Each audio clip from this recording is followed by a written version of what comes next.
at last. Looks like it, Aunt Mattie. Huh. What, Dad? Hello, son. Well, daughter, how was the moving picture tonight? Lovely. Mice, that's what it was. Just a lot of mice. There wasn't anybody killed in the whole thing. No, well, then I'll stick to these. These don't talk. And that big Clark Norman Maine was in the picture tonight. Never does anything but kiss a lot of girls. Norman Maine is one of the best actors in pictures. You and your movies, that's all you think about. You shouldn't be allowed to go to them at all if you're asking me. Too bad I was so busy in the kitchen. I didn't hear anybody asking you. Hello, Granny. Hello, darling. But of course, no one ever listens to me. They do if they're within 10 miles of you. Gadding around picture shows. House all cluttered up with movie magazines. And the other day, I caught her talking to a horse with a Swedish accent. Sis. We're only young once, you know. Ah, Hollywood. You'd better be getting yourself a good husband and stop mooning about Hollywood. You know what she wants to do? She wants to go to Hollywood. I've known it all along. I've seen her making faces in the mirror and talking to herself. That's what comes of your movies. Why, what would you do if you did go to Hollywood? I'd be an actress. I would, I tell you. I've always known I could. Guys, wouldn't it be wonderful to have a movie star in the family? Oh, Miss Blodgett, may I have your autograph? You may not know it, Alec, but you're practically on your way to bed. Oh, Miss Blodgett, you're my favorite actress. Won't you tell me the secret of your success? Oh, let me alone. I asked her what's come over you. I'll tell you what's come over her. She's just a silly little girl whose head has been turned by the movies. And the sooner she forgets the whole thing, the better off she'll be. Why will I be better off? What's wrong with wanting to get out and make something of myself? What do you do that's so much better? Just because you're satisfied to sit here all your life, you think you can laugh at me. Well, someday you won't laugh at me. I'm going out and have a real life. I'm going to be somebody. Now, if it was spring, I'd say give her a good dose of sulfur and molasses.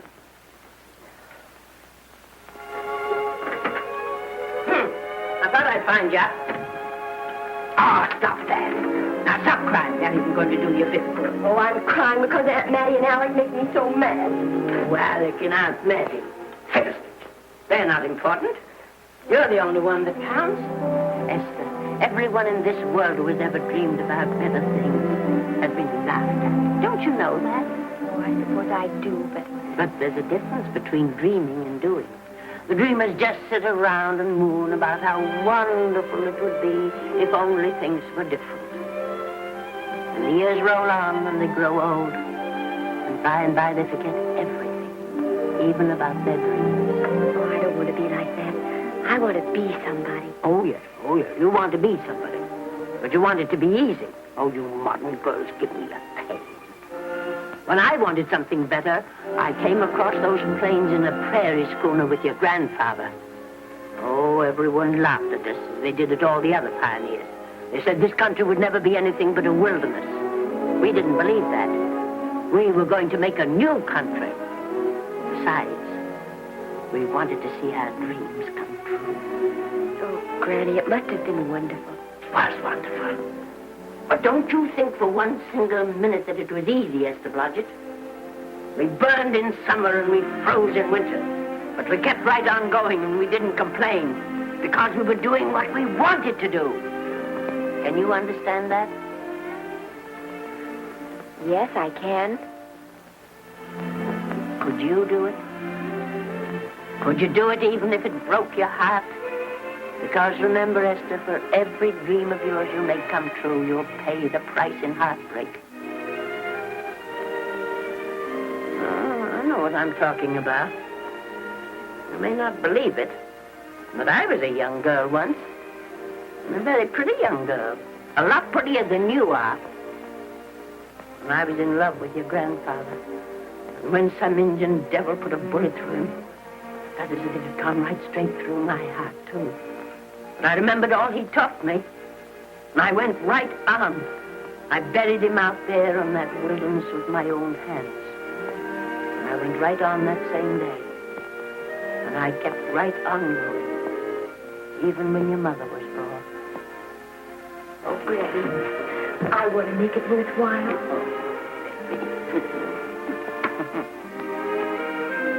You know, Esther, there'll always be a wilderness to conquer. Maybe Hollywood's your wilderness now. From all I hear, it sounds like it. But if you've got one drop of my blood in your veins, you won't let Mattie or any of her kind break your heart. You'll go right out there and break it yourself. That's your right. Here. Oh, here. Stop that nonsense. Here. Take this and go to your Hollywood. Oh, I can't take your money. Well, why not? It's your savings. Well, I was only saving up for my funeral. Now I don't think I'm ever going to die.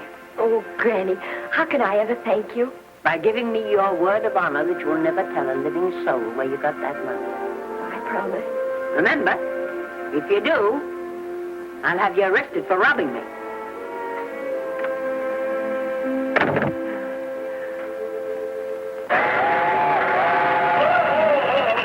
Here we are. Help me, Granny. Oh, I can make it, dear. Oh, thanks. Oh, I kissed Dad goodbye. Just a little kiss. He didn't even wake up. I bet you didn't try that on your Aunt Mattie. Oh, Aunt Mattie. Think of her face when you tell her. I am thinking about it. I've waited for that chance for 30 years. Here she is, girl. Oh, thank you, Cousin.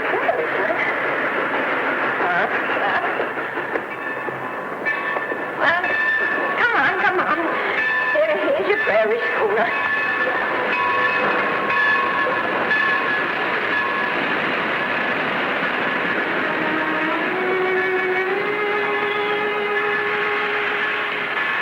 All aboard. Oh, Granny. Go on. Goodbye, Granny. Goodbye. I'll be waiting for you in those movie pictures. Don't tell Mattie. You know, my eyes are not as good as they used to be, but my ears are all right. So you remember, talk up good and loud. All aboard. Bye. Bye. Bye, Granny. Bye.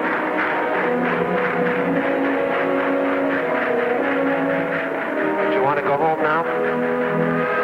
I don't want to, but I will.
Good afternoon.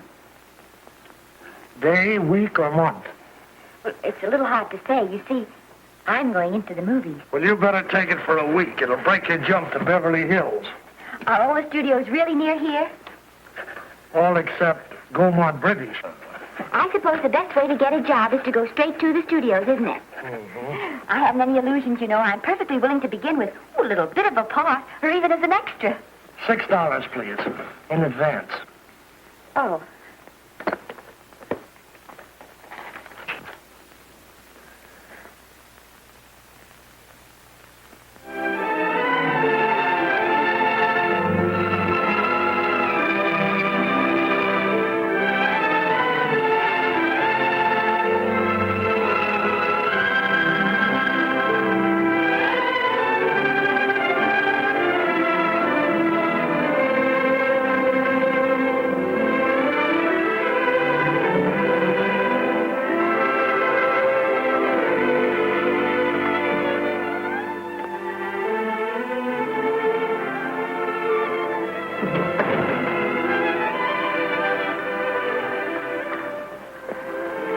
I beg your pardon. I'd like to register for extra work. How long have you been in Hollywood? Well, it's about a month now. We haven't put anyone on our books for over 2 years. Come here. I'd like to show you something.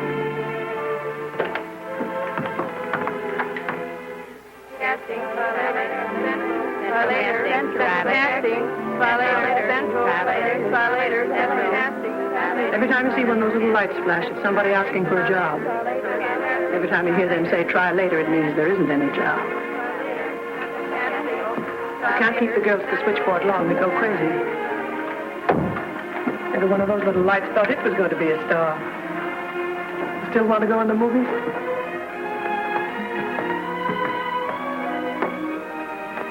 You know what your chances are? 1 in 100,000.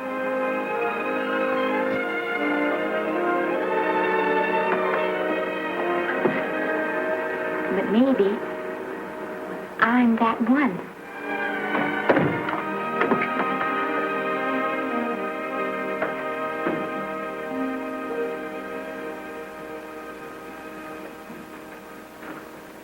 Any phone calls for me, Mr. Randall?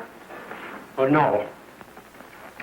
Jesse Lasky and Sammy Goldwyn must be writing letters instead. How's the luck today? And there wasn't any. Maybe you don't go at it in the right way. Now take Danny McGuire here. He knows the ropes. Don't you, Danny? Sure, I've had him around my neck for years.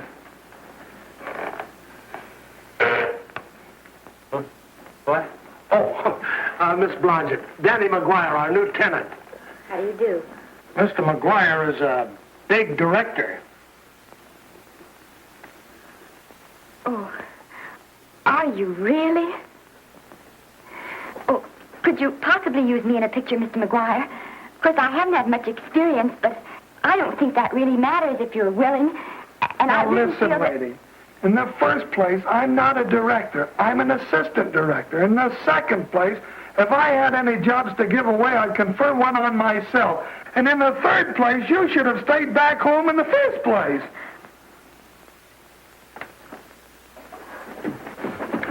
Oh, no, look what you've done. Hey, wait a minute. Hey, don't be that way. Don't do that. Gosh, I didn't mean to get tough, but a guy thinks he's being kidded when somebody asks him for a job and he hasn't got one for himself. After all, I'm not a big enough shot to hurt your feelings. I'm sorry. It wasn't just that. It was a lot of things. Looking for a job every day and never getting any nearer to it. I guess I was beginning to get a little scared. I know. Lady, do I know. Well, there's only one thing to do for that feeling when you're tired and sunk and down to your last nickel. Come on and I'll buy you a drink. Well, it's not as bad as down to the last nickel. I still got $11 left. $11? You're going to buy me a drink. Come on.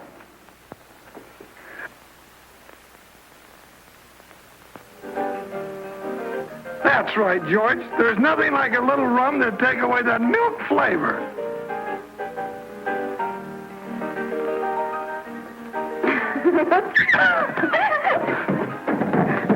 I beg your pardon. Certainly.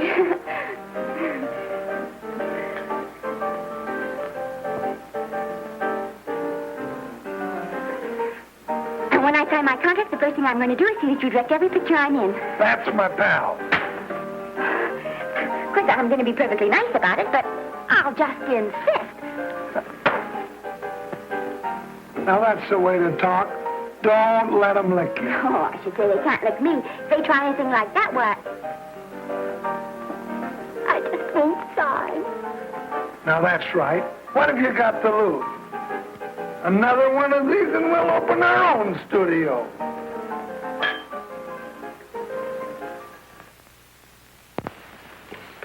Bill rendered $24. Past due. Remit without further delay. Me.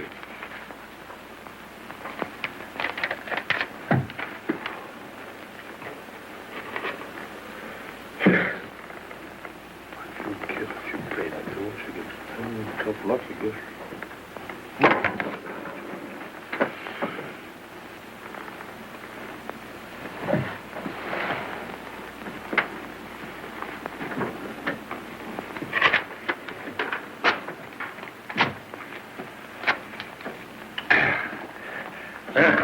Fifth race. Fifth race. Tri-cap. Who's racing tri-cap?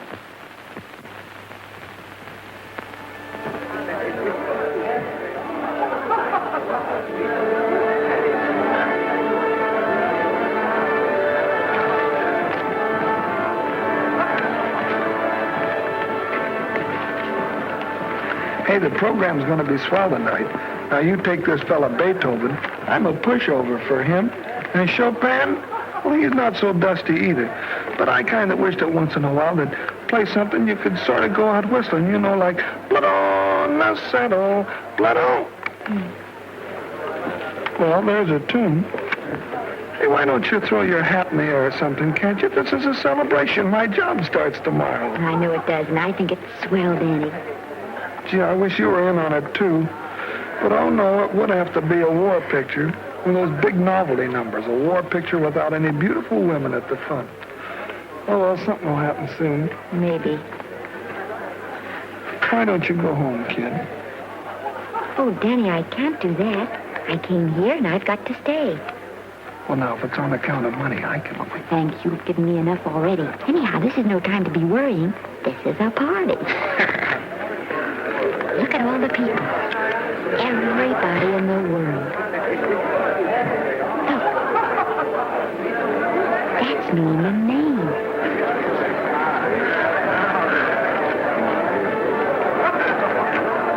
And he seems to have had that one extra cocktail.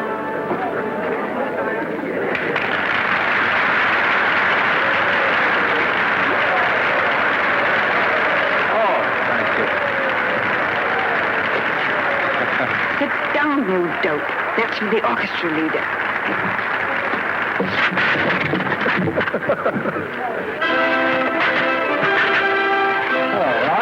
Hello, Norman. Oh, Mr. Maine. Mr. Maine, put your arm around Miss Regis. Otto, this is the Hollywood Bowl.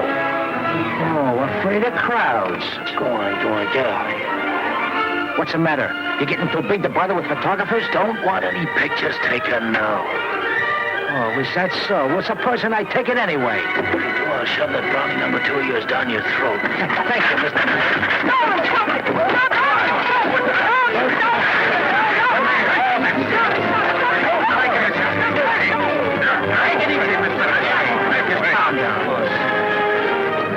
Normie, come back and sit down. Everybody's laughing at you.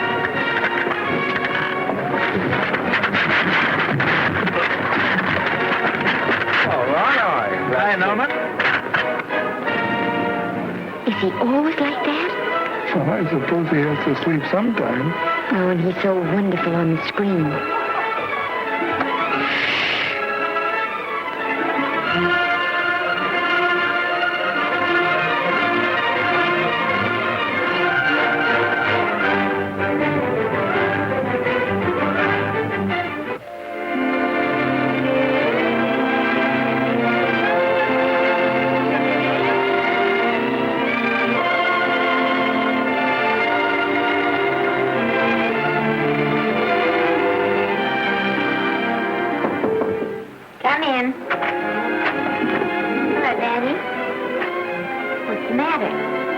Well, believe it or not, I got a job for you. Danny, that's wonderful. When do I go to the studio? Well, you don't exactly go to the studio. Oh, it's on location. Well, it's not exactly on location. But of course, I haven't any makeup. Will you tell me what to get and sort of help me put it on? Well, you don't exactly need any makeup. You see, it's not really a picture job. It's being a waitress. Oh. Well, it's kind of a picture job if you look at it right. You said it was a waitress. Well, it's waitressing for Casey Burke, the big director over at our studio. He's giving a party tonight to kind of celebrate on account of finishing the picture, and he wanted me to get him an extra waitress, and it's $5. And I thought of you right away, Esther. That was awfully sweet of you, Danny. Well, there's going to be a lot of big people at Burke's house tonight, and I'll bet you there's any number of big directors, and if you're there, maybe they'll notice you. I could make them notice me. Sure you could, Esther. It's your chance. My chance. All right, Danny, I'll do it. Oh, but I can't. I haven't got the right things to wear. Oh, yeah. Now, you don't think the wardrobe department's right next to my office for nothing, do you? A perfect fit.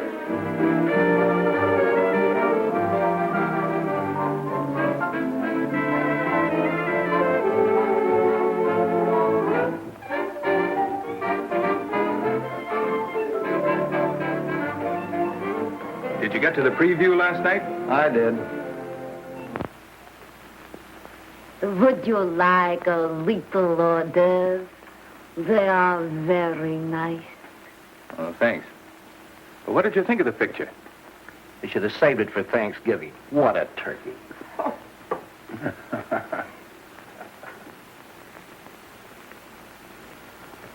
Will you have some hors d'oeuvre? You do like hors d'oeuvre, don't you? I don't think there's anything so enjoyable as hors d'oeuvre before supper, and these are rarely delightful.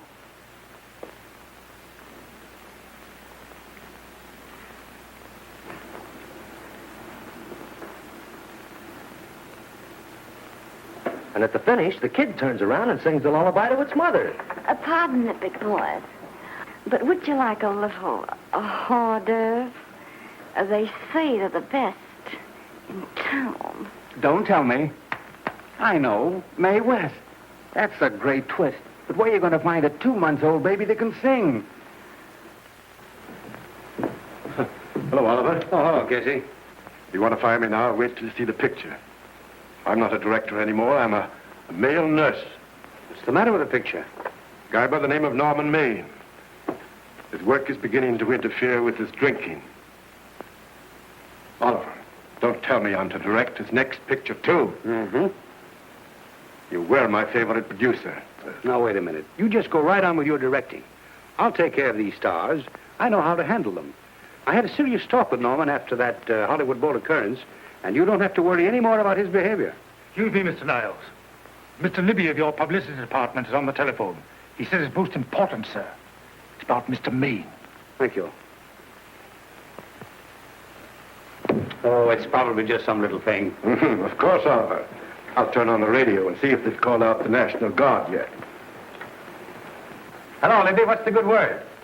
Mr. Norman Maine, America's Prince Charming, was apprehended driving an ambulance down Wilshire Boulevard with a siren going full blast.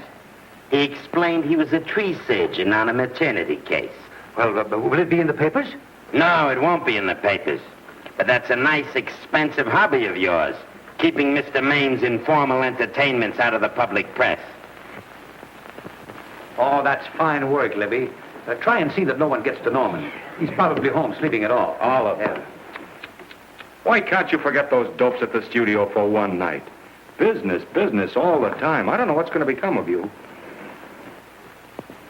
Norman, why didn't you call for me? Oh, by darling, why didn't I call for you? In case you've forgotten, I was supposed to come here with you. Oh, that's all right. I got here without any trouble. The only reason I don't slap your face. Yes, darling, I know. Hello, John. Oh, hello, man. What's the matter with Oliver? He looks as if he'd had bad news. Hello, Mary. What's the matter, old boy? Maybe I'm wrong. I guess I've been drinking too much lately. No, you have to cut it down. It's bad stuff. Scotch and soda.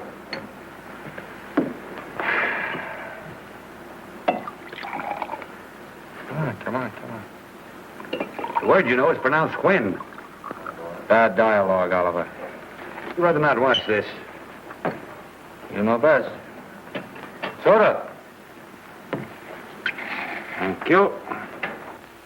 Oh.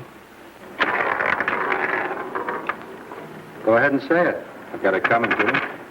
Don't make it tougher on me, Norman. I don't want to stand here and preach. But take a look at my side of it. I'm trying to make pictures with you. I know. Costs are going up and the grosses are going down. No, it isn't that. I've made lots of money with you, and I can afford to take a loss. But I hate to see you going the way of so many others. Why don't you get Lloyd's to insure you against me? You can't get insurance against a man forgetting who he is. You're a great star, Norman, but there's nobody so big that he can afford to have people refuse to work with him. Who doesn't want to work with me? You... Quiet. Listen, I know plenty of people who do. Yes, and so do I. But your real friends can't stand seeing you start to fall apart. What do you mean by that? The first signs are always the same. Not being able to remember your lines. Cameraman struggling to cover your hangovers. And all because you have to have a good time. Every day and every night. Listen, I've warned you for a long time, Okay, Norman. Oliver, you're a swell guy. You won't lose any money on me. I'll promise you that. I'll be ready for the curtains when the time comes. When it does, here's my epitaph. And now I think I'll, have a little drink. Scotch and soda.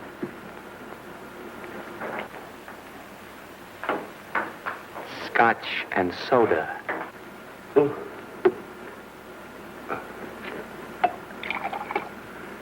Come on. A little soda? Caviar? No, thanks. Yes, pardon me.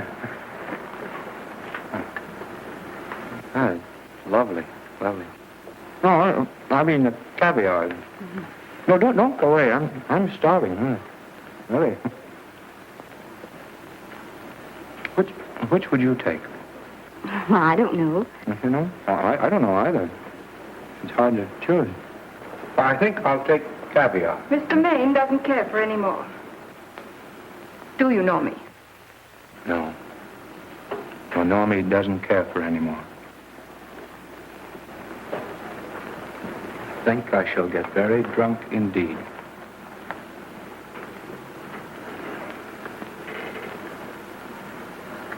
Scotch and soda. Sorry, I had something.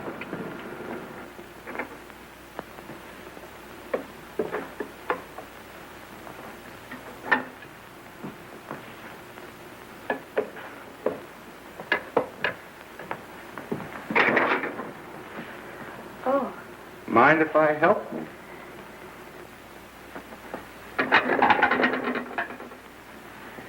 Won't they miss you? Oh, no. They'll just look under the table, and when they see I'm not there, they'll forget the whole matter.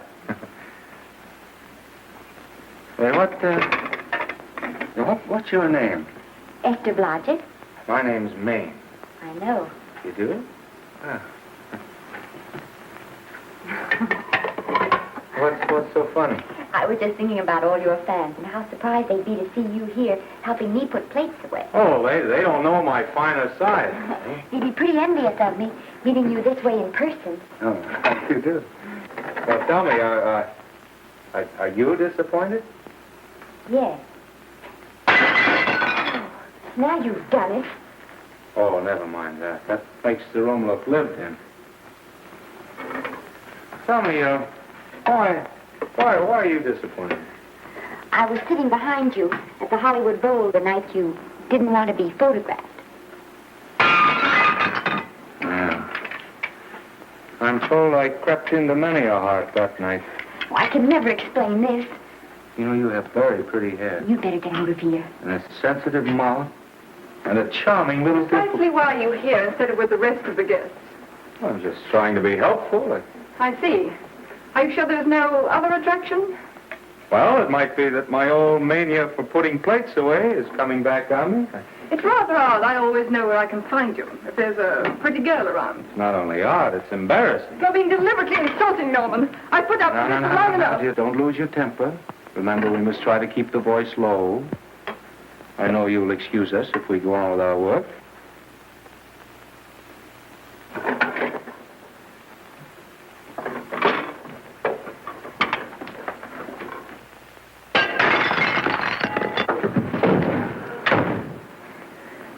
Now see what you've done.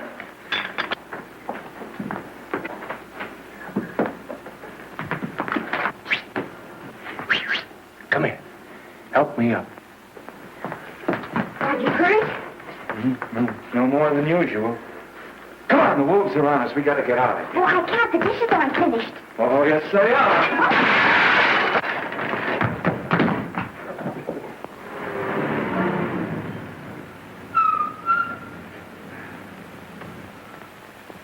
Well, I bet I know what you're going to say now. What? Good night. Good night and thanks. Hey, wait a minute. Hey, you realize that all I found out about you is that you're foolish enough to want to go into pictures? But why is it foolish? Look at you. Yeah, that's what I mean. No, I'd rather like to go into this matter a little more thoroughly. Oh, that's awfully nice of you. Why don't we go on up to my place and talk it over? Oh, no. Thank you very much, but I really must say good night. Good night. But you're not angry. No. I'm hungry. Well, why don't you go and get something to eat? Good night, Miss Blodgett. Good night, Mr. Maine. Wait a minute. Peter, the least I can do is to see you to your door. Will I see you again? I hope so. Has anyone ever told you that you're lovely? Well, now you know. Thank you.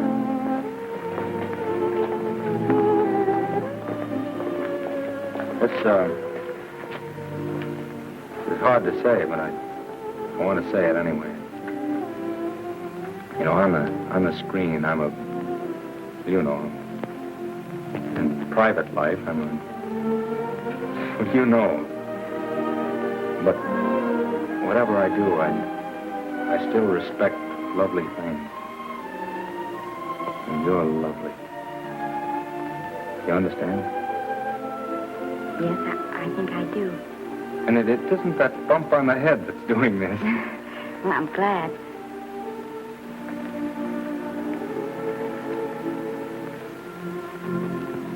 Good night. Good night.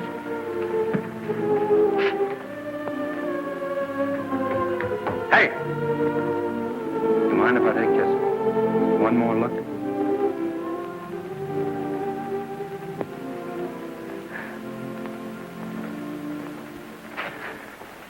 Go away. Quite impossible. I wouldn't even consider it. No.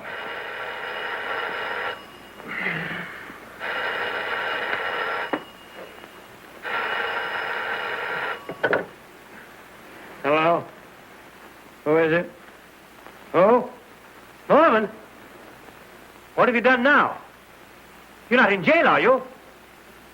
Oh. Yes, I see. Oh, it's that again. I see. She's beautiful. Yeah, I know. You want me to give her a screen test? Yeah, certainly. She's got wonderful possibilities. Oh, you know she's got something. Well, you knew all the other ones had something, too. Oh, no. I tell you, Oliver, she's got that sincerity and honestness and sincerity and honestness that makes great actresses. Oliver, I am so sure of this girl that I want to take the test with her myself. Listen, Oliver, you've worked hard. You're entitled to a break. You get...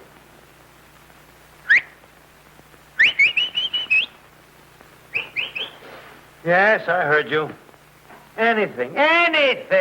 Yes. Yeah. Oliver, look. You try to get a little sleep now, old man. Right. All right, boy. Good night.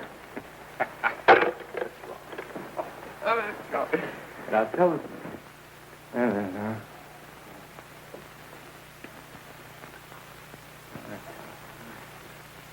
Telephone book. Telephone book. Hey, telephone. Hey, Olive, telephone book. Over here.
Telephone. For me? Some drunk trying to be funny says he's Norman Maine. Oh, thanks. I'll be right down. And Miss Blodgett, would you give him a message for me? Tell him it's 3 o'clock in the morning!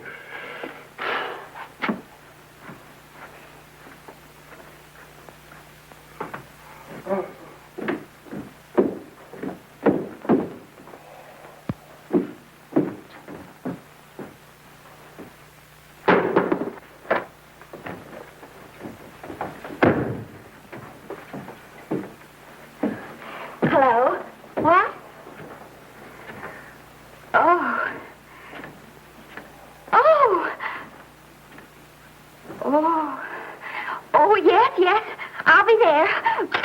Oh, thank you.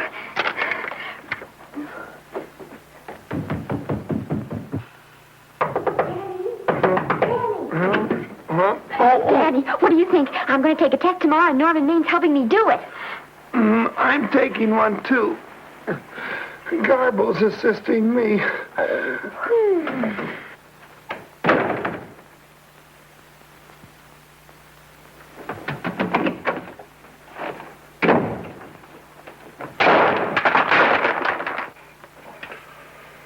Oh.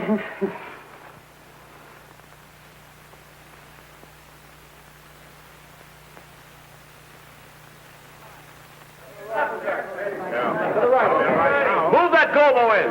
We're still Connacht Broad. No, the Yankees. Is this right too hot for you, Hanley? Okay, but cut down on your back way. Put a double on that 90. Bring it down a little. That's it. Now pull it. Pull down on that 150. Ready to take him. Get pulled down on that 150. Okay.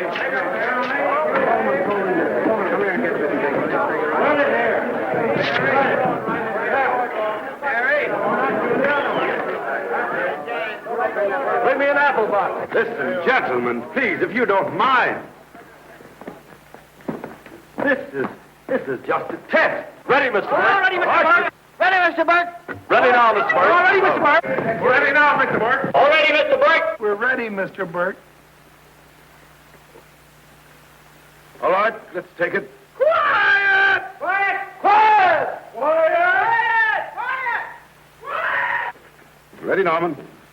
Yeah. You ready, miss, what's your name? You'll soon know your name, Esther. The whole world's going to know it. But I'm so scared. Maybe I better not try it today. Oh, come on. Now, don't be foolish. They all had to go through this. Harlow, Lombard, Myrna Loy, and now Esther Blodgett. All right. I'm ready. This is a take. Roland. Quiet. Dave!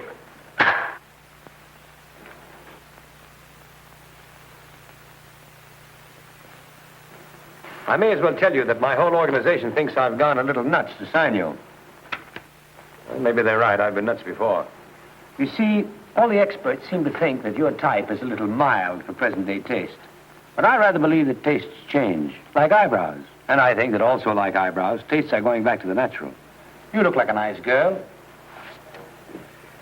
I think I'm going to like you. That's not important. I think the public will like you. That is important. Oh, yes. I see what you mean. I mean, I know it is. Only don't think it's going to be easy. Nothing you really want is ever given away free. You have to pay for it. And usually with your heart. Someone else told me that once. But you still have to work it out for yourself. Oh, well, all this is just a long way of saying, I'm glad you're with us and good luck to you. And now I'm going to turn you over to our demon press agent, Libby. Don't let him frighten you. He has a heart of gold, only harder. And for the love of Pete, learn to close your mouth and keep it closed, even in your love scenes.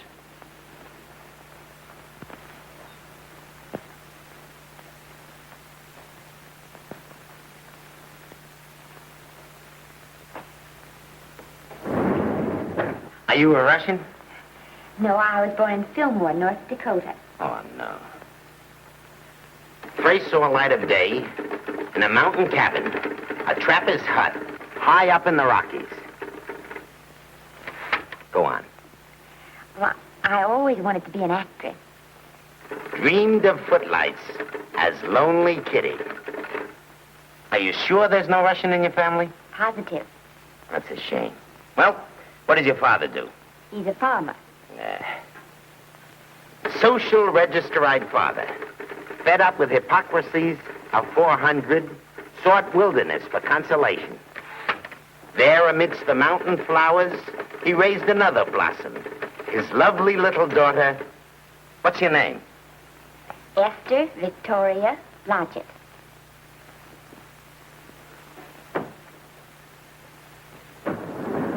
Greatly appreciating your attention in this matter, very truly. Do you know what her name is? Esther Victoria Blodgett. Hey, we'll have to do something about that right away.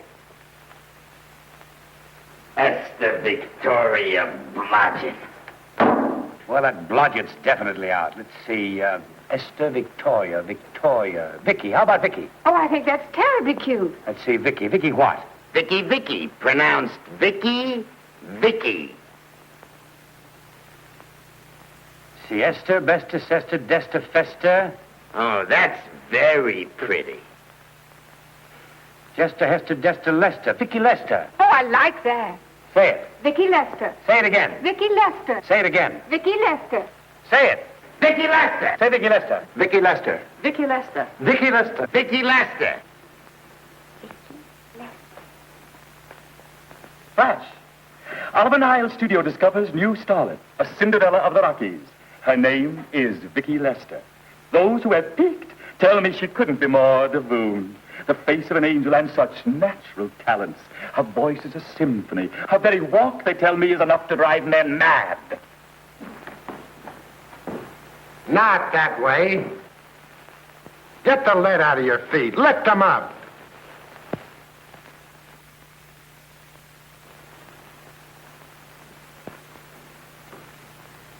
That's better. It's terrible, but it's better. The quality of mercy is not strained. It droppeth as the gentle rain from heaven. Cease. Through the mouth, my child, through the mouth. The nose is for smelling roses. Proceed. Does she have to look surprised all the time?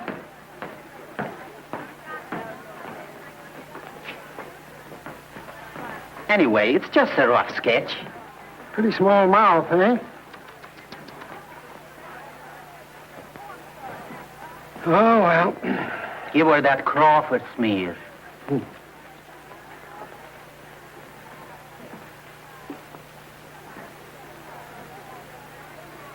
This'll give her that Dietrich. Yeah.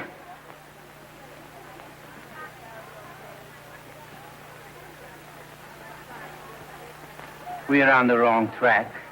She still looks surprised.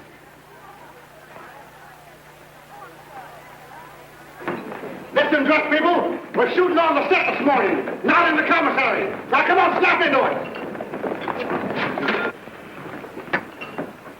Acme Trucking Company? No. Mr. Smith is not in.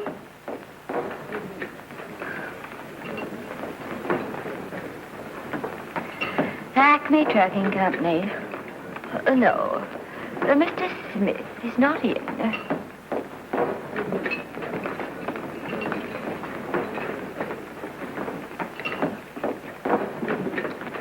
Good morning. What can I bring you, Mr. Maine? That just shows how long you've been here. Mabel, bless you.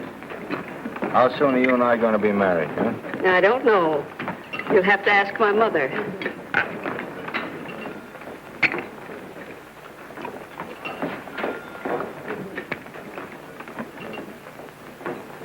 Acme Trucking Company? No, Mr. Smythe is not in. Acme Trucking Company? No, Mr. Smith is not in. Acme? No, Smith ain't in.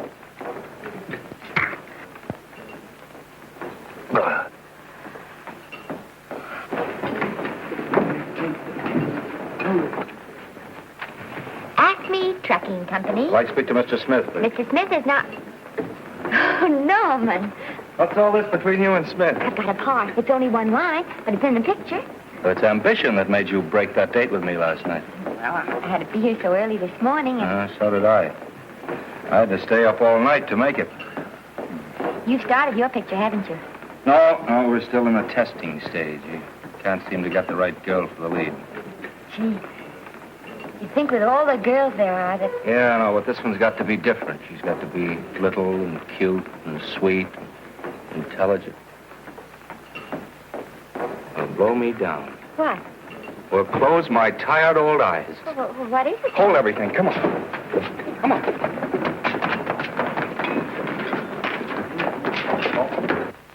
Well, you've been through the whole casting directory. I'll work day and night, Mr. Niles. And I'll work with her, Oliver. And I can be mean or nasty or anything you want, Mr. Niles.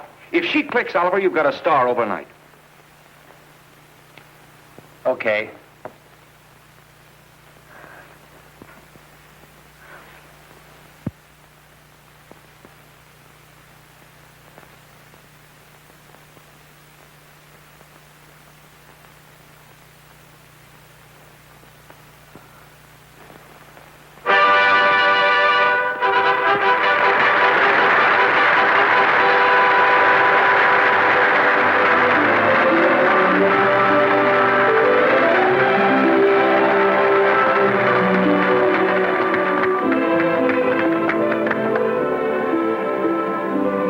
Wait till you hear them at the end of the picture.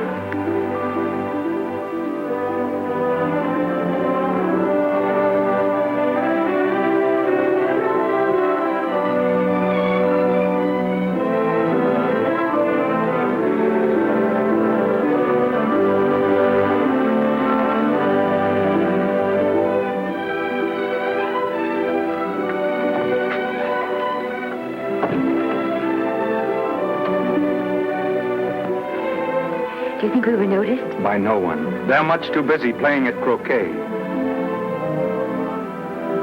I've loved you all my life. But we only met 2 days ago. That's when my life began.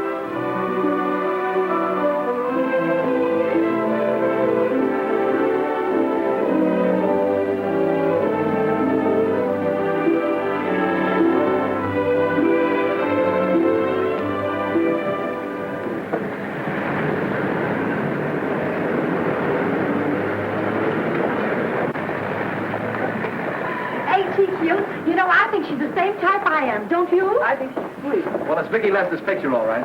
I think she was much better than he was. These producers are so horribly down. They won't know how good she is. Well, maybe it's because she's a good girl.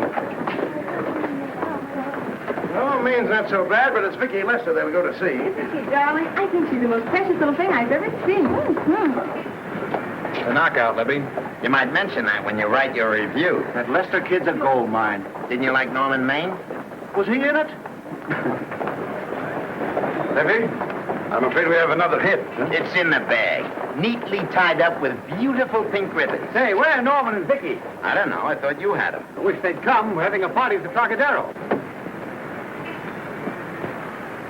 Isn't it thrilling running away from people? Norman, it's so exciting, So new. A star is born. Come on, run.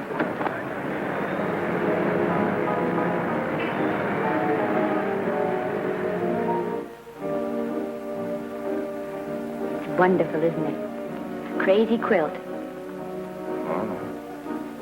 It's a carpet that's spread for you. It's all yours from now on, you know. Come, Esther. You're a success.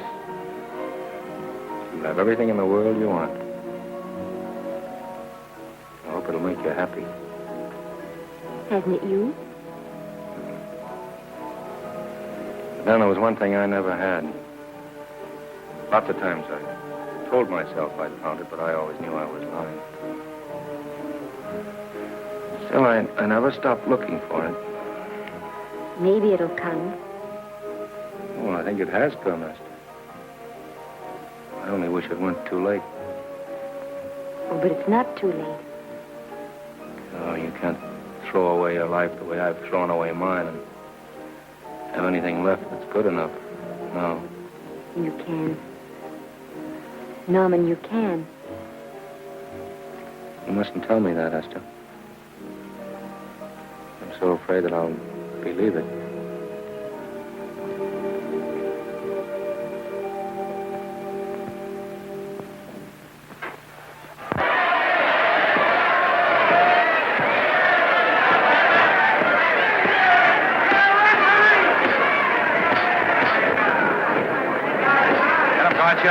Shoot your right. Swell, isn't it? Lovely. What's got you again? Can't you hear me, Gotcha? Shoot your right!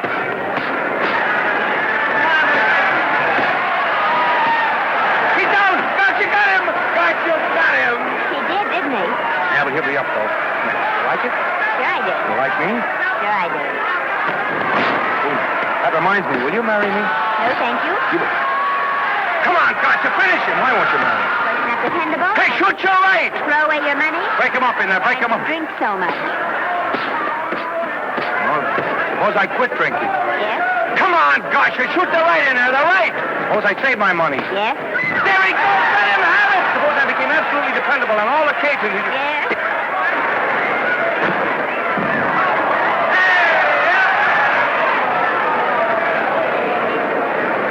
Hey, Gotcha, he got him! He got him! He certainly did.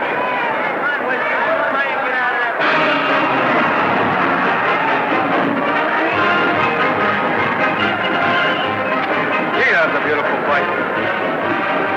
Norman, What there? would you do all that for me if I said I'd marry you? No, certainly not. I was just supposing.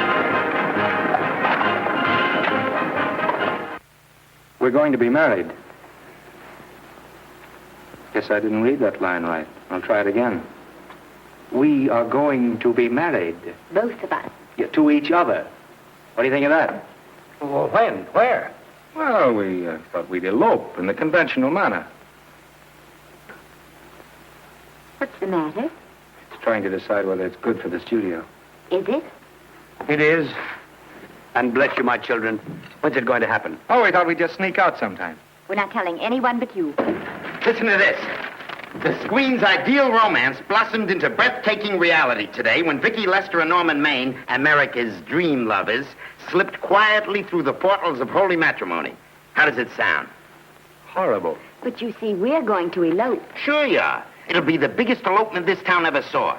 We'll get a tie-up with the Army, have you escorted all the way down to Yuma by 20 of their new bombing planes. Is he going with us?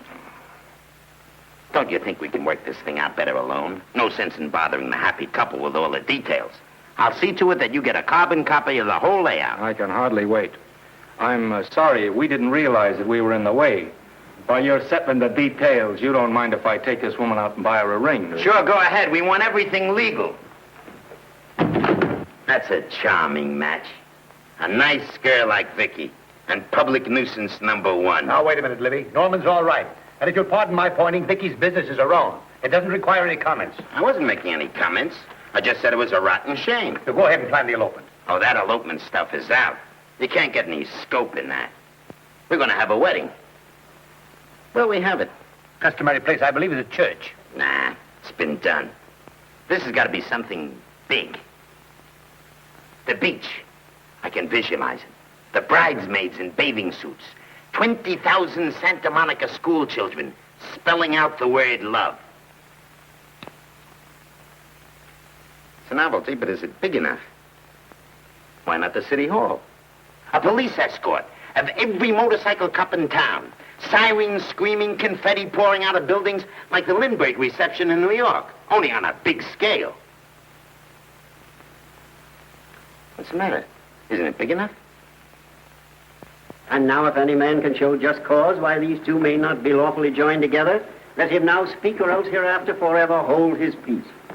Do you, Alfred Henkel, take this woman as your lawful wedded wife? Will you love, comfort, honor, and keep her in sickness and health as long as you both shall live? I will. Do you, I beg your pardon. Do you, Esther Blodgett, take this man as your lawful wedded husband? Will you obey, serve, love, honor, and keep him in sickness and health as long as you both shall live? I will. Place the ring on her finger. Hurry, please. Now, by virtues of the power invested in me as Justice of the Peace of San Bardo Township, County of Los Angeles, I pronounce you man and wife.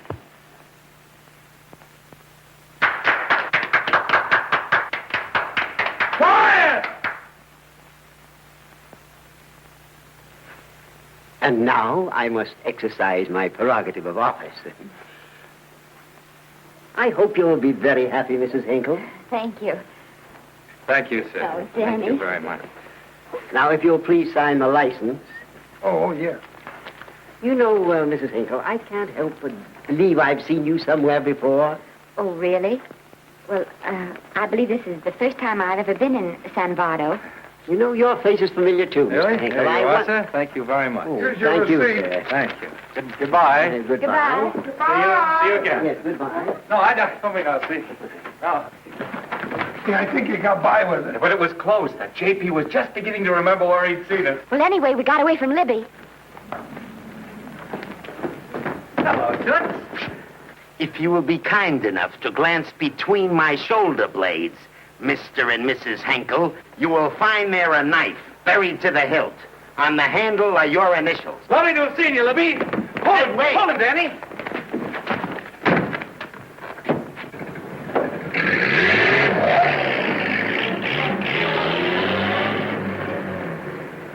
There go a couple of rats I raised from mice. Well, they got a right to get married, haven't they? I haven't got any right to double-cross the public, and I haven't done it yet. Hey! People versus Porky Washington, who is charged with violating Section 600. Young man, you're in contempt of court. Operator, get me the Los Angeles Tribune. I've a good mind to put you under arrest. Wait till I make the score. You wait, too. Tribune, give me the city desk. Johnny, this is Matt Libby. I got a flash for you. Norman Maine and Vicky Lester were married at 2:30 this afternoon. Vicky Lester? Court recess.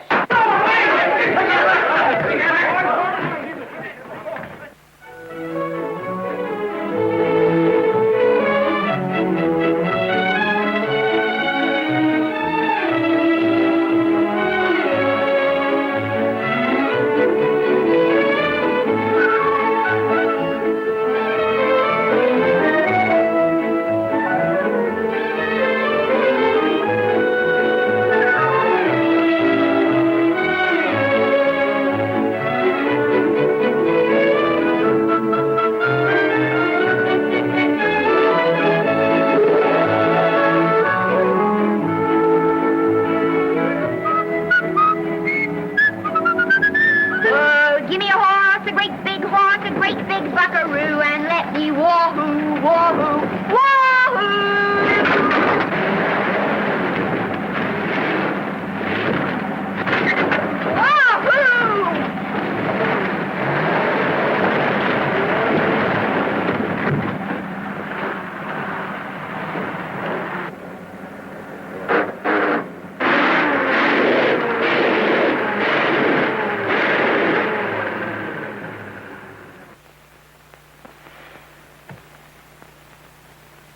Wahoo! Hey, Wahoo. I don't want to sound immodest, but I think I've stripped a gear.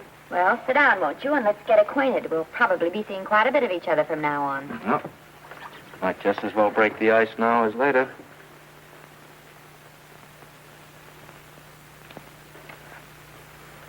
Now we're old friends. Hey, have I got time for a shower before dinner? Plenty, if you can find the shower. I never can remember where that thing is. Does it pull out or slide under? Here, I think I can find it. Nope, it's the linen closet. Here it is. Nice work. Oh, half the time those things are just luck. I'll see if I can disinfect this steak.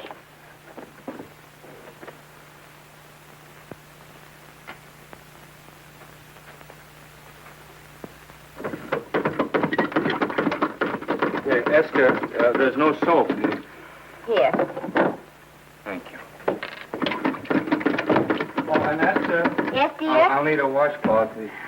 Oh. How you fix the cigarette? You know I never smoke underwater. Well, what do I do to make this thing work? Pull that gadget at the top and pray for rain. Well, I can't reach it. I can't get my hands up. If you've gone in there with your arms down, you'll never get your bath. Unless you're a contortionist. Yeah, well, I'm not a contortionist, and don't throw that up to me now. You knew it when you married me. Will you close this door, please?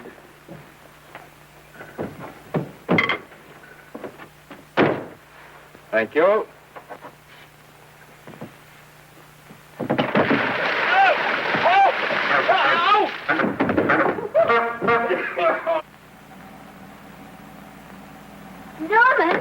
Norman, here comes the car. You got it?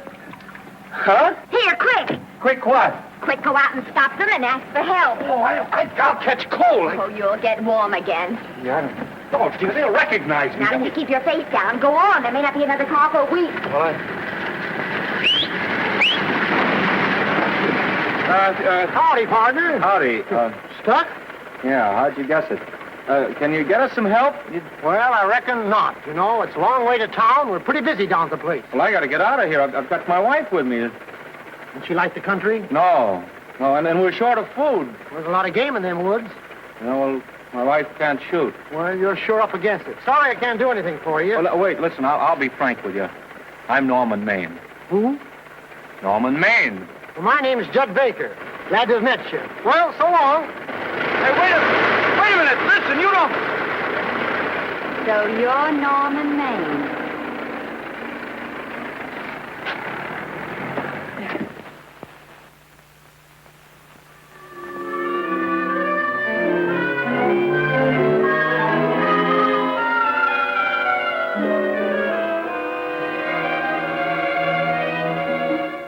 I got my prestige to look out for. I'm supposed to be the best publicity man in the racket. And they laugh themselves sick when I even try to get a decent mention of Maine. Yes, I know how sensitive you are, Libby, and I don't like to see your feelings hurt. Thanks, boss. Now, Vicky, there's a dish for free space. But if Maine swam across the Pacific, the papers would keep it a secret. Well, the exhibitors don't like him, the critics don't like him, the public don't like him, and I don't like him. Who likes him?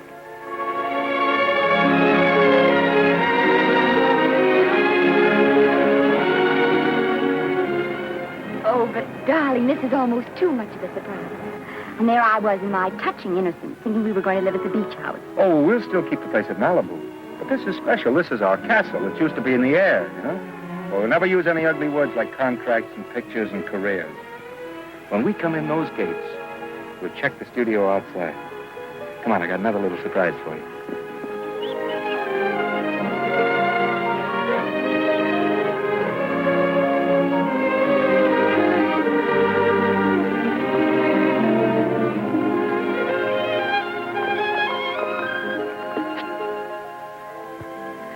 Oh, Norman, it's lovely. So are you lovely. The whole world's lovely. Hey, hold it!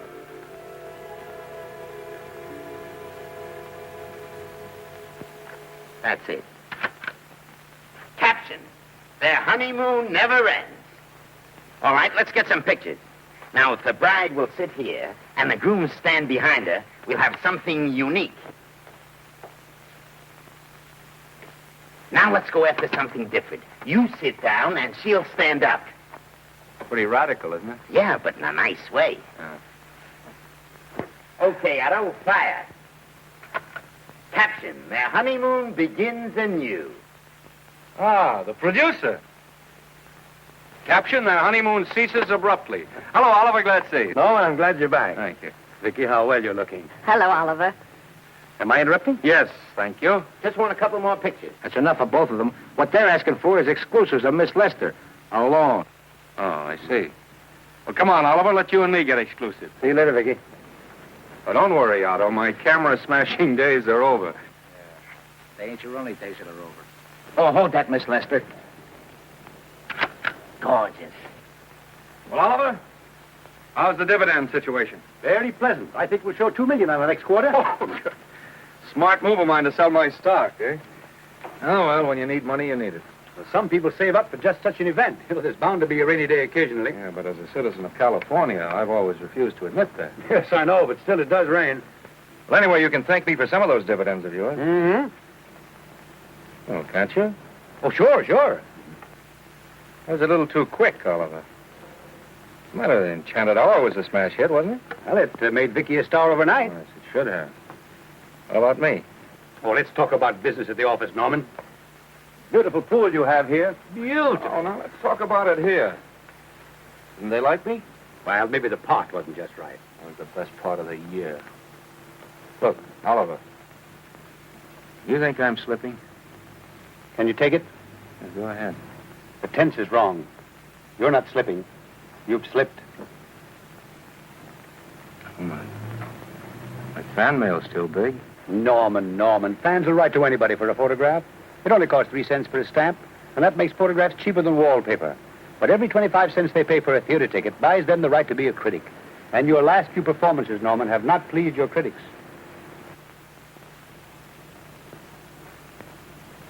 You remember I told you I'd be ready for the curtains when the time came? Here it is. Let's call off the contract, no hard feelings. We're not quitting, either of us. There's no explaining these things. We've all seen how the public turns. Maybe we can turn them back. I've got a swell script lined up for you. About Esther. If you think that I'm going to get in her way... Well, as a matter of fact, as it happens, there's no part in this story for her. I'd more or less planned to star her in a picture of her own, with that young Pemberton opposite her. He's coming along nicely. Good for young Pemberton. All right, Oliver. We'll make a try at it. Let's hope it's not too late.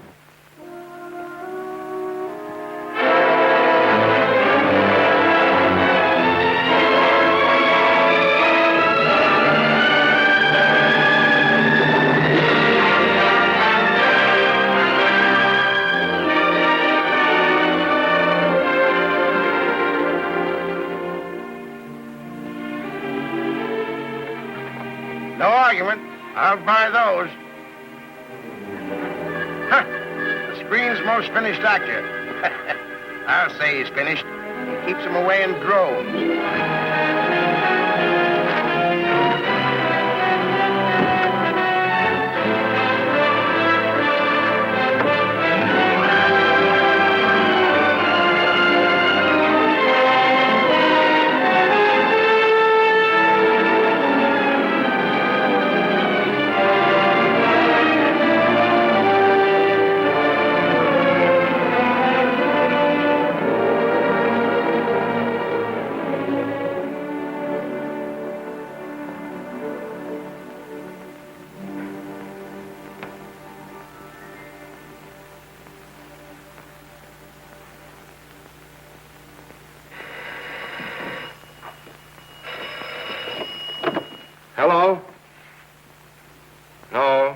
Miss Lester isn't home as yet. No, I'm not the butler. But I can take a message just as well as he can, honest. Oh, is that you, Norman? Swell. Listen, Norman, this is Artie Carver. Hiya, kid. Swell. Say, I hear you're through with Oliver Niles. Is that on the level? Oh, please, Artie. I'm not news anymore. Forget it. Say, what kind of a settlement did you make on your contract? Give me a figure so I can do a story on it. There was no money involved. We just called it quits. Okay, I'll fill in my own figure. Say, by the way, I've been trying to get an interview with Vicky for 2 weeks, but she's always busy. How about you giving an old pal a break by speaking to her for me? Sure, I'll ask her. Swell. So long.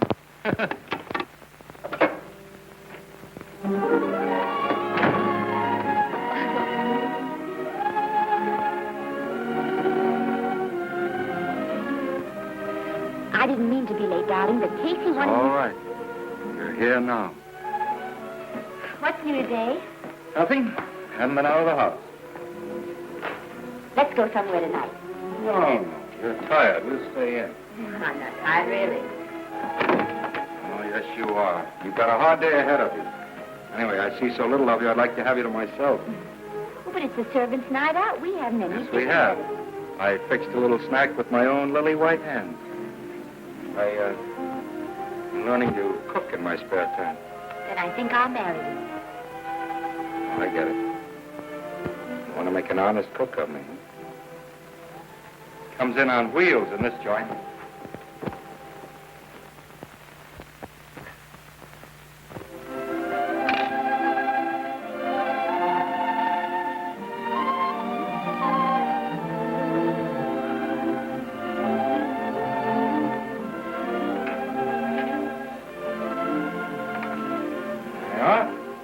How's it look? Wonderful. Huh? That's what I thought. Now then, don't be formal, just pitch in. Huh?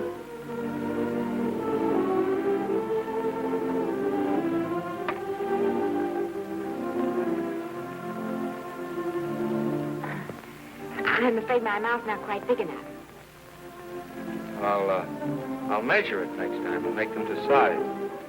A little hard to lift, too. In fact, I think I'll take those measurements right now.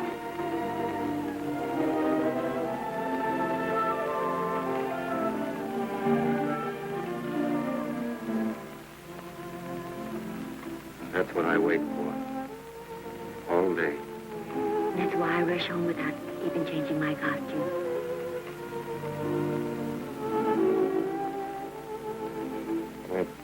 We're forgetting that we're hungry. Would you like a sandwich? Thank you. I still have a little work on this one.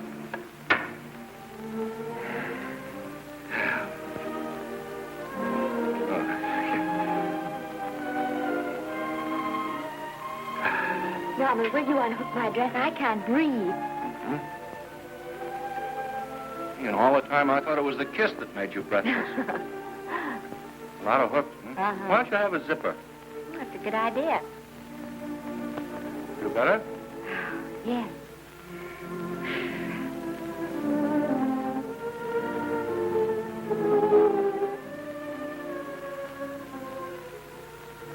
Don't look now, but I think that guy on your left is in love with you. I hope so.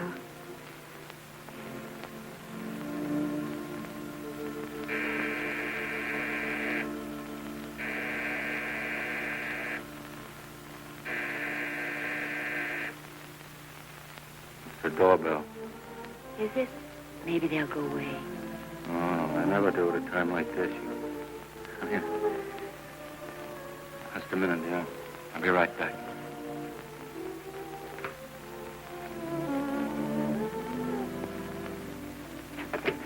Does Vicky Lester live here? Yes. I got a package for her. I'll sign for it. Well, who are you? I'm her husband. Oh, sure. I'm right here, Mr. Lester.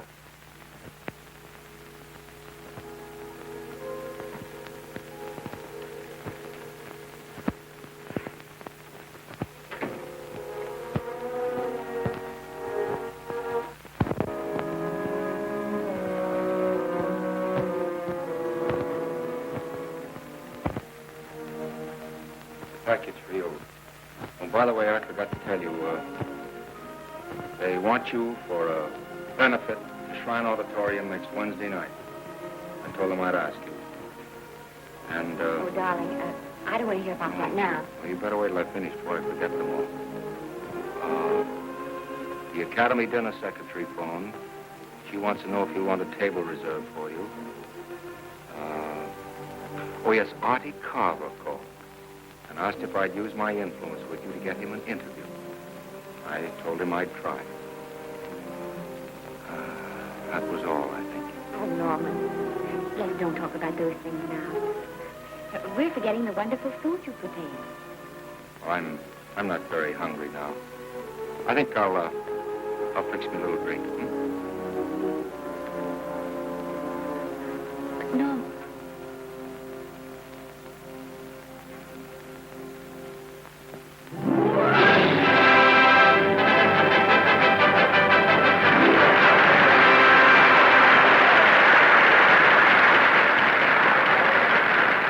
Norman would come. Stop worrying. And think how nice that statuette's going to look on your mantelpiece. Do you suppose anything's happened to him? But of course not. He's just been held up in traffic. You think about that statuette.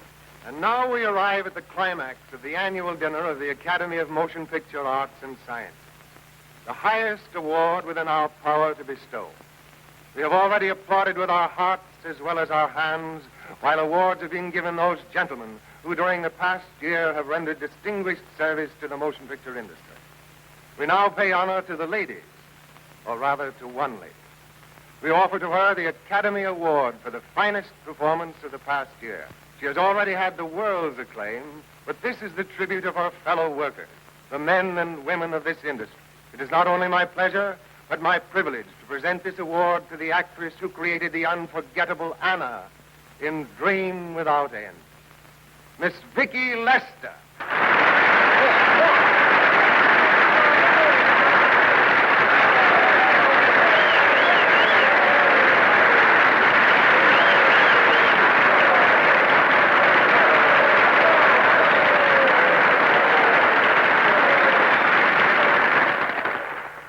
What more can we say, Miss Lester? This says it all for us.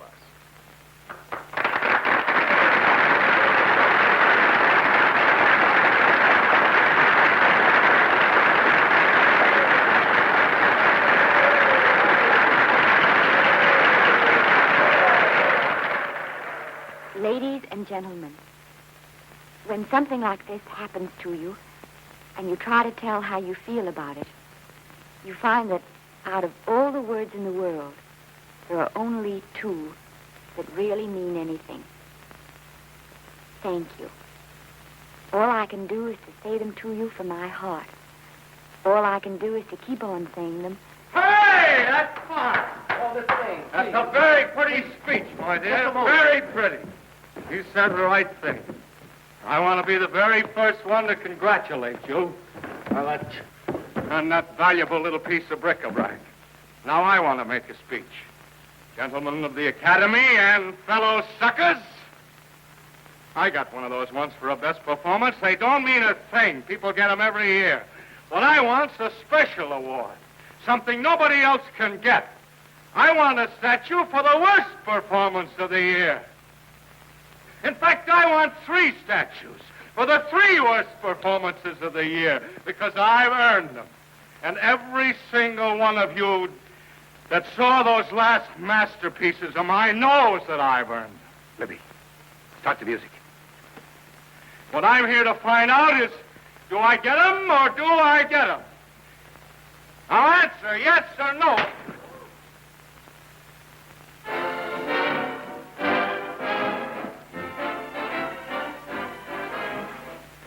Norman, darling, let's go and sit down.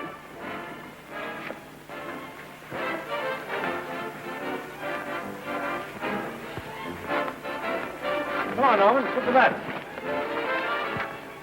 That's for you, Norman.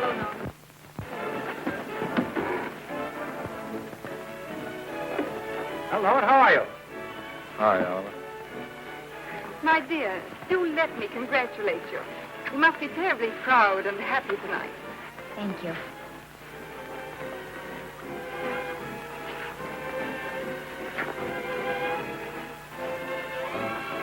Somebody give me a drink.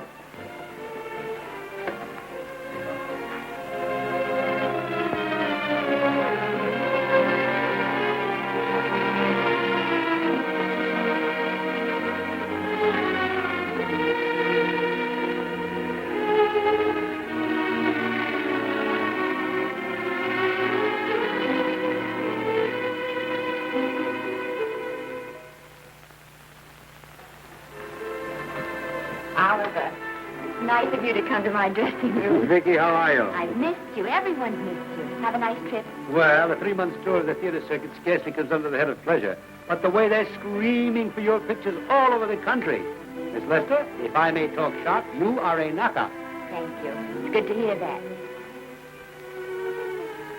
You've been crying. A little. How's Norman?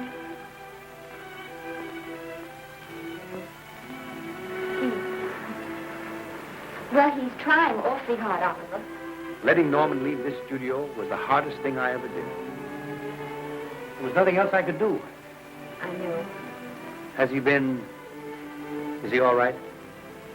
He's gone to a sanitarium. He really wants to stop drinking. And I think he could only... Well, perhaps if he could start working again, there would be some encouragement. Oh, Oliver, could you do that? Oh, thank you. But he mustn't ever know I told you. He won't know, and you mustn't worry. I want you to keep up your good work in this picture. I'll try, Oliver. That's the one thing I can do for you.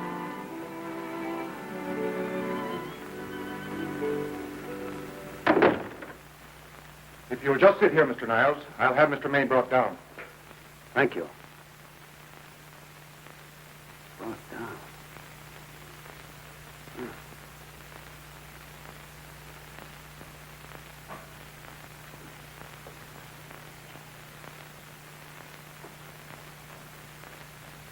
Hello, Oliver. Welcome to Liberty Hall. Hello, Norman. Well, no, Mr. Niles isn't slipping me a case of scotch, Cuddles. This is just a handshake. This is Cuddles, Oliver, my social secretary. We go everywhere together. How are you feeling, Norman? Fine. Getting along remarkably well, Cuddles tells me. He says you ought to see some of the boys. Let's sit down. Cuddles, we really don't need you. Touching, isn't it? Can't bear to have me out of his sight. Are you comfortable here, Norman? Comfortable. It's positively luxurious. They even have iron bars in the windows to keep out the draft. How much longer are you going to be here? Oh, well, I'm really cured now. I'm just staying on for an extra week or two to get in good shape, you know. After all, there's no particular hurry to return to the cameras. That's what I wanted to talk to you about. I've got a script with a fine part for you in it. Oliver, that's great. That's great. Who plays opposite me? Well, it is not exactly the lead. Young Pemberton's doing that. But I tell you frankly, I consider your part better than the lead. Oh, I see. It's better than the lead. Well, of course, it isn't terribly long. But it's one of those parts that makes an impression on you. They'll be thinking about you all through the picture. Mm-hmm. Well, the thing is, Oliver, I'm pretty well set at another studio. I'm not at liberty at the moment to tell you which one. You know yourself how those things are. Of course. But it's a big picture. It's one of the biggest of the year. And the part. Every actor in Hollywood would give his teeth to play. Well, that's fine, Norman. Naturally, that will tie you up for a while. But we won't get to this picture for some time. And perhaps, if you want to consider it for later on, well, I'll tell you, Oliver, you'd better not count on it. See, I've got several pictures lined up after this one, and they're talking to me about England. You know, they're doing some very interesting things over there, you know. Mm-hmm. Hey. What is it, Cuddles? Speak right out. We all love you. Your dinner. Oh, here we dine at 5:30 here. Makes the nights longer. Well, goodbye, Norman. I'm glad to see you getting along so well. Be out in no time. I'll have to introduce myself all over to a lot of people. They won't know me when I'm not drinking. Goodbye. Goodbye, Norman. Thanks for dropping in. Yeah. Well, Cuddles? Alone at last, eh?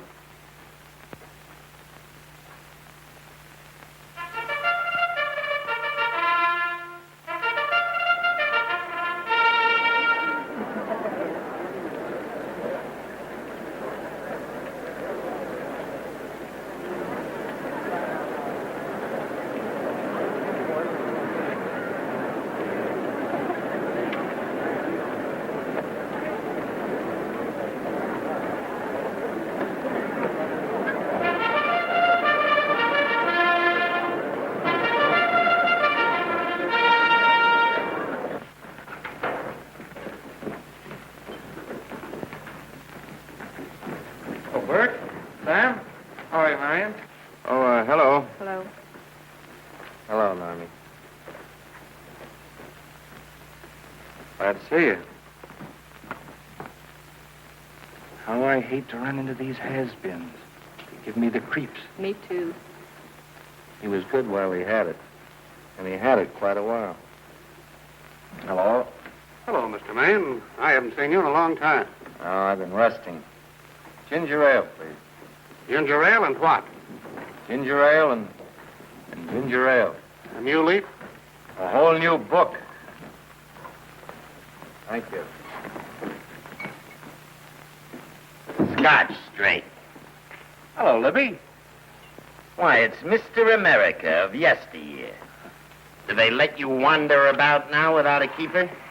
Oh, sure. I'm a trustee now. Didn't expect to find you at Santa Anita. What do they do with the actors while you're away? Oh, they cut them into slices and fry them with eggs.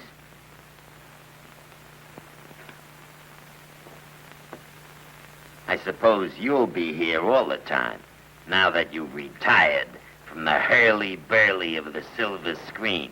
Well, we're living down in Malibu now and pretty lonesome with Esther away working all day. Well, I wouldn't squawk about that if I were you. It's nice to have somebody in the family making a living. Oh, wait a minute, Louis. I don't want to forget that we're friends. Friends, my eye. Say, listen, I got you out of jams because I had to. It was my job, not because I was your friend. I don't like you, and I never have liked you. Nothing made me happier than to see all those cute little pranks of yours finally catch up with you and land you on your celebrated face. Pretty work, Libby. Always wait till they're down, then kick 'em. I don't feel sorry for you. You fixed yourself nice and comfortable. You can live off your wife now. She'll buy you drinks and put up with you even though nobody else will. Hey,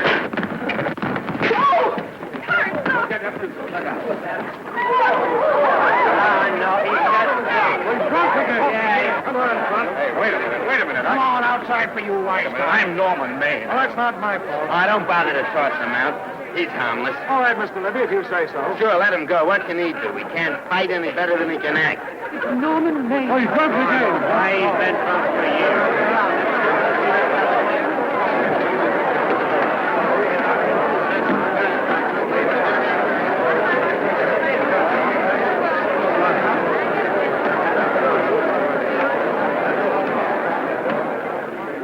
Give me a scotch.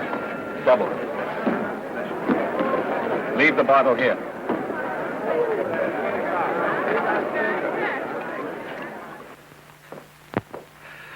Vicky, you'll be ill. Why don't you try to get a little sleep?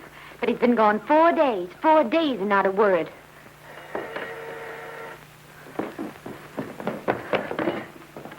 Oliver, I can't.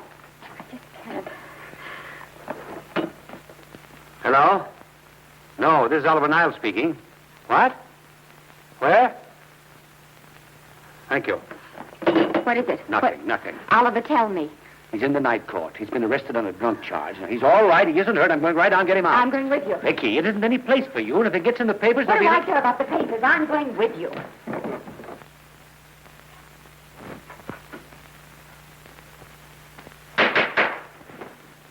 Division 30, Municipal Court, County Los Angeles, now in session. The Honorable Judge J. Parrish presiding. Be seated, please. Was you able to do anything? The judge wouldn't even see me. Ready, Your Honor.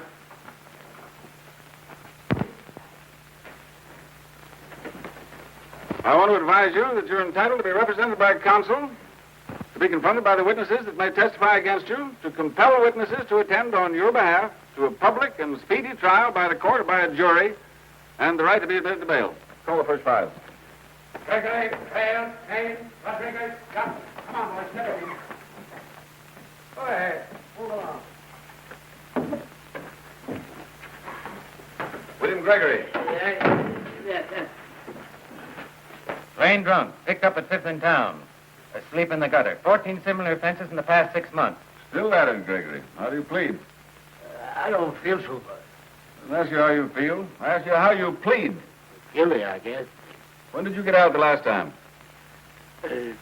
Just before Christmas.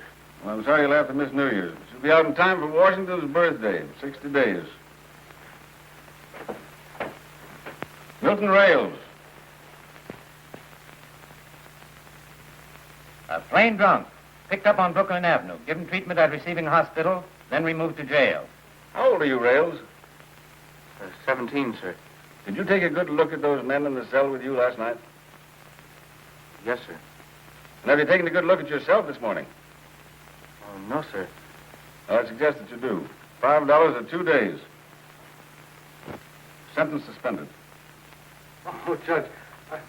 Alfred Henkel, more commonly known as Norman Maine. Drunk and disorderly. Cracked car into tree at Sunset and Coronado. Evidently been drinking for days. Resisted arrest and injured one of the arresting officers. How do you plead? Guilty. You're Norman Maine, the actor, aren't you?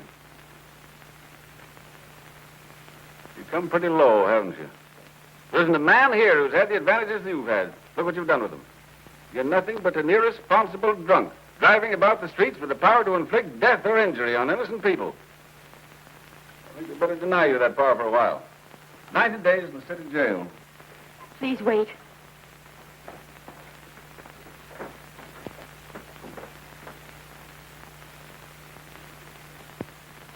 I'm his wife. Yes, I recognize you, Miss Lester. Please, Judge. I promise you this won't happen again.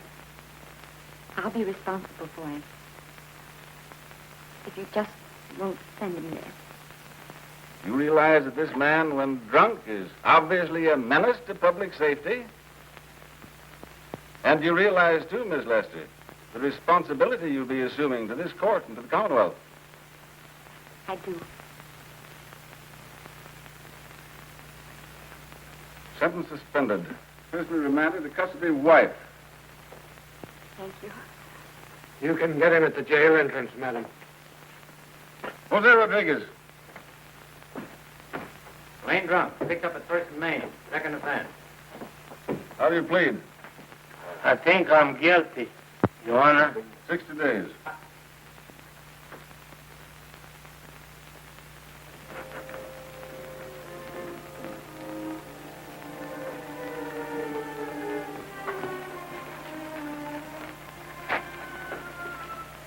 Yeah, I'm so tired. Hold it, Mr. Maine. The picture.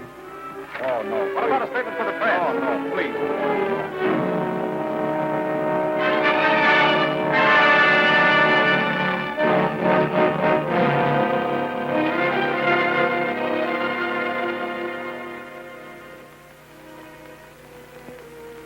Instead of sleep, been asleep nearly all day.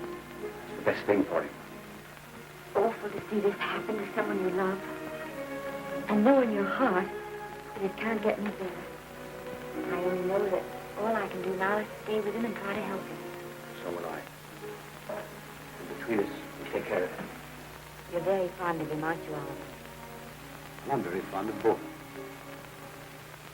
Then I know you'll understand what I have to tell you.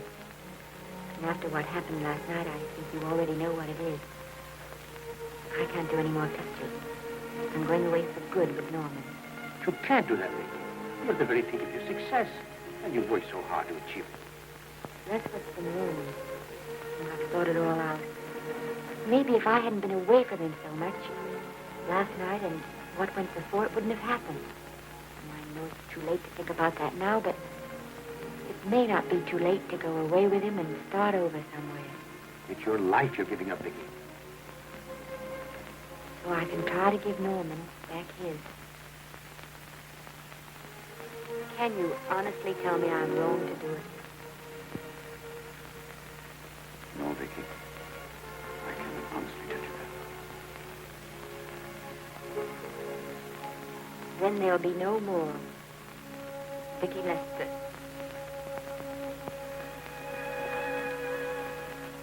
Come on, walk to the door with me.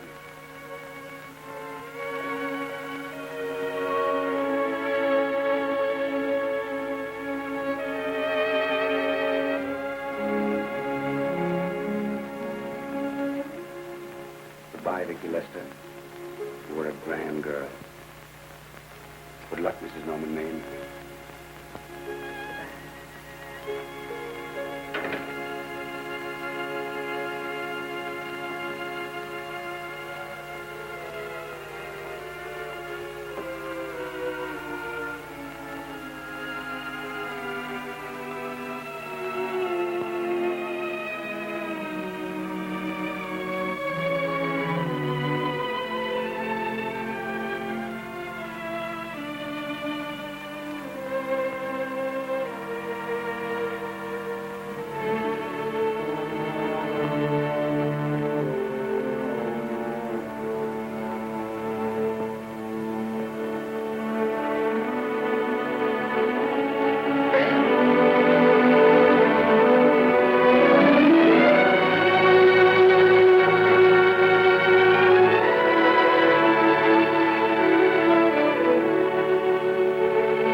Darling, this is Maine coming in to apologize again. Oh, I'm sorry, dear, but it isn't you. What other troubles have you got? None. I was just playing a scene with myself. Now look, I'm just coming out of the jitters and you're just going into them. This is a swell household. Isn't it? I'll tell you what we'll do. I'll promise to brace up if you'll go on the wagon. I guess I have been drinking too much. You know what I'm going to do? I'm going to be an athlete. You mean with great big muscles and everything? Well, roughly speaking. Gonna join the YMCA? I trust too much. I'm going wading out in our front yard. No. Sure. Would you like me to go with you? Sure, if you'd like to. No, Miss, I don't think I will. It might spoil this beautiful, natural wave. Yeah, I guess that's right. But, darling, look, could you have a hot toddy, some hot soup for me when I come back? Some hot soup. And I'll make some of those nice sandwiches. No, Miss, do you have to?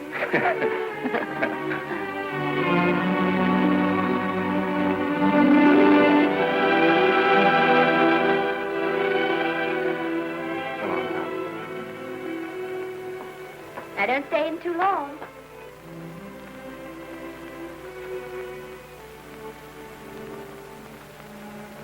Hey!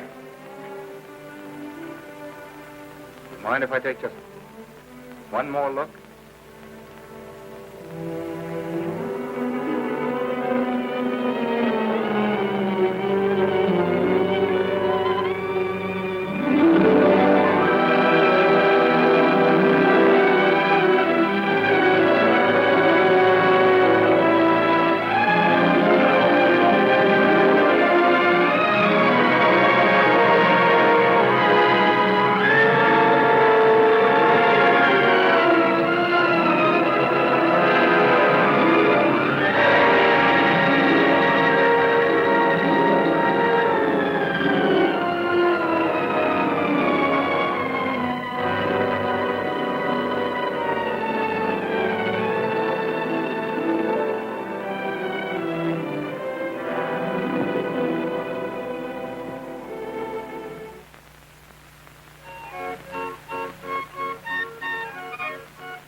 first drink of water he had in 20 years. And then he had to get it by accident.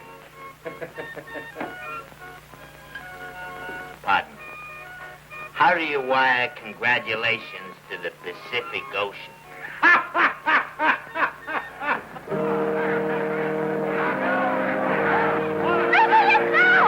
Oh, you can't see her face. Hello, Vicky.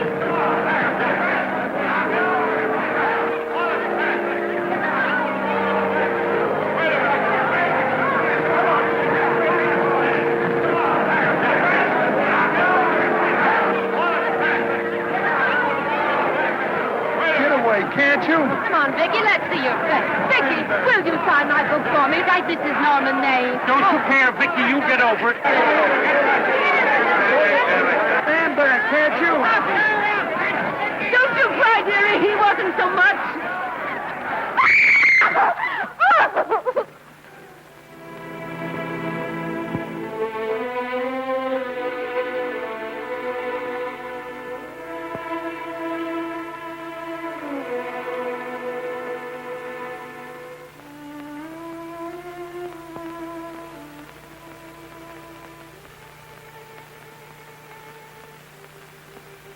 Do you mind if I take one more look?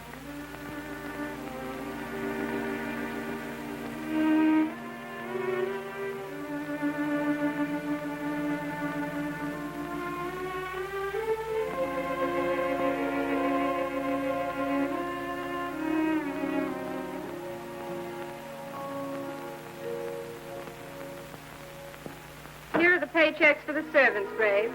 You'll find a very nice bonus in each one. Miss Lester asked me to thank you for your kindness and service. If there's anything I can do for the little lady, I should be glad to do it. She would appreciate your attending to the closing of the Beverly Hills house. Put down those trunks. Put it down, I say. Well, where is she? In the bedroom. Who are you? I'm her grandmother. Get up.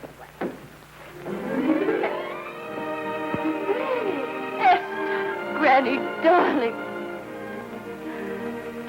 Oh, I'm so glad to see you. What made you come? Oh, I know when I'm needed. Now get out of here. Go on. Get out of here, all of you. I want to talk to my granddaughter alone.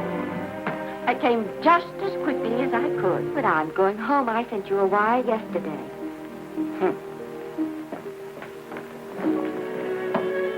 Sit down. Is it true that you're going to quit the movies? I never want to hear them again. What are you running away from, today? I'm not running away. It's just that I can't go on. My heart isn't in it anymore. Once I told you, if you get what you want, you have to give your heart in exchange. And you said you were willing. Do you remember? I remember. It seems to me that you got more than you bargained for. More fame, more success, even more personal happiness. Maybe more unhappiness. But you did make a bargain. And now you're whining over it. I don't think I'd feel so very proud of myself if I were you, Esther. I'm not, Granny. But my mind's made up. Oh, and I'm sorry I gave you the money to come out here to just waste. Oh, but Granny... I was proud of you, Esther. I was proud to be the grandmother of Vicky Lester. It gave me something to live for. Now I haven't any. I know. Oh, I want to be strong, but I can't go on. You must. Tragedy is a test of courage. If you can meet it bravely, it will leave you bigger than it found you. If not, then you'll have to live all your life as a coward. Because no matter where you may run, you can never run away from yourself. I never knew Norman Maine. He wrote me a very sweet letter when you were married. He said you told him how much I meant to you. And I know just how much you must have meant to him. You know, Esther, I can't believe that wherever he is, he can be very happy, knowing that his death broke the spirit of the little girl he praised me so highly for raising. And I can't believe that he can be very proud, knowing that all his great love did for you was to make you a quitter. The car is ready, Miss Lester. We'll have to go now to make the train.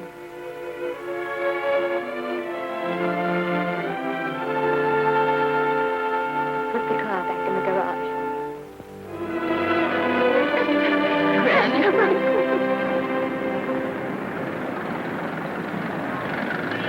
The entire picture industry has come to the Chinese Theater for this opening tonight. It has come to pay tribute to a great star on her long-awaited return to the screen in what has been called her greatest performance. It has come to pay tribute to the girl herself.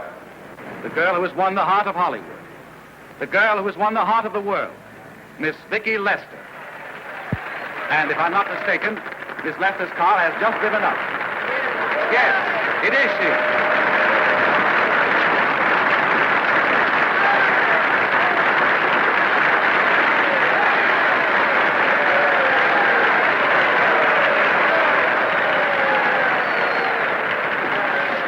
This doesn't scare you too much. I scare very slowly, young man. 6 o'clock, folks, please.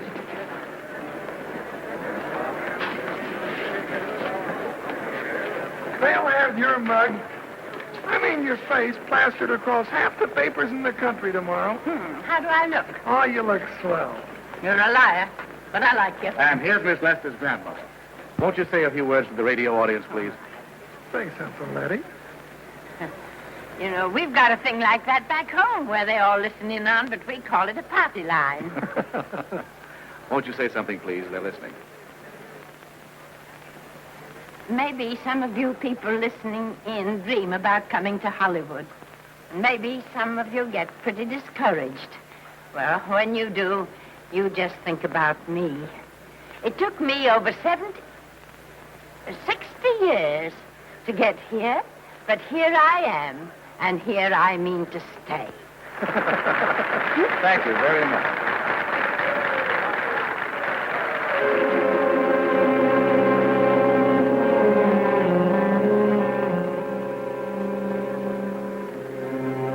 Miss Lester.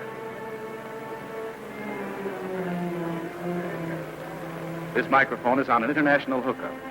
Throughout the world, your fans are hoping that you'll say a few words to them.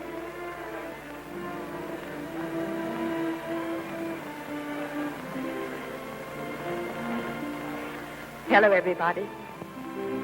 This is Mrs. Norman Maine.